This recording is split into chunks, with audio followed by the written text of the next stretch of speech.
ಕರ್ನಾಟಕದ ಪಶ್ಚಿಮ ಕರಾವಳಿಯಲ್ಲಿರುವ ಉತ್ತರ ಕನ್ನಡ ಜಿಲ್ಲೆಯು ತನ್ನ ನೈಸರ್ಗಿಕ ಸೌಂದರ್ಯ, ದಟ್ಟ ಅರಣ್ಯ ಮತ್ತು ಸಮುದ್ರ ತೀರಗಳಿಗೆ ಹೆಸರುವಾಸಿಯಾಗಿದೆ.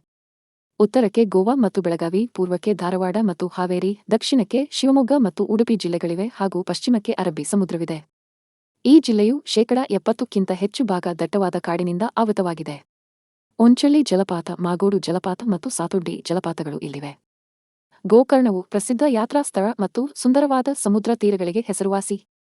ಮುರುಡೇಶ್ವರದ ಬೃಹತ್ ಶಿವನ ಪ್ರತಿಮೆ ಮತ್ತು ರಾಜಗೋಪುರ ಪ್ರವಾಸಿಗರ ಪ್ರಮುಖ ಆಕರ್ಷಣೆ. ದಾಂಡೇಲಿಯು ಸಾಹಸ ಕ್ರೀಡೆಗಳು ಮತ್ತು ಕಾಳಿ ಟೈಗರ್ ರಿಸರ್ವ್ಗೆ ಪ್ರಸಿದ್ಧವಾಗಿದೆ. ಯಾಣ, ವಿಶಿಷ್ಟವಾದ ಕಪ್ಪು ಶಿಲೆಗಳ ಬೆಟ್ಟ ಮತ್ತು ಭೈರವೇಶ್ವರ ಶಿಖರಕ್ಕೆ ಹೆಸರುವಾಸಿ. ಕಾರವಾರದ ಟ್ಯಾಗೋರ್ ಬೀಚ್ ಮತ್ತು ನೌಕಾನೆಲೆ ಪ್ರಸಿದ್ಧ. ಇಲ್ಲಿ ಕನ್ನಡದ ಜೊತೆಗೆ ಕೊಂಕಣಿ ಭಾಷೆಯನ್ನು ವ್ಯಾಪಕವಾಗಿ ಮಾತನಾಡುತ್ತಾರೆ. ಕೈಗಾ ಅಣು ವಿದ್ಯುತ್ ಸ್ಥಾವರ ಮತ್ತು ಕದ್ರಾ ಅಣೆಕಟ್ಟು ಜಿಲ್ಲೆಯ ಪ್ರಮುಖ ಶಕ್ತಿ ಕೇಂದ್ರಗಳಾಗಿವೆ.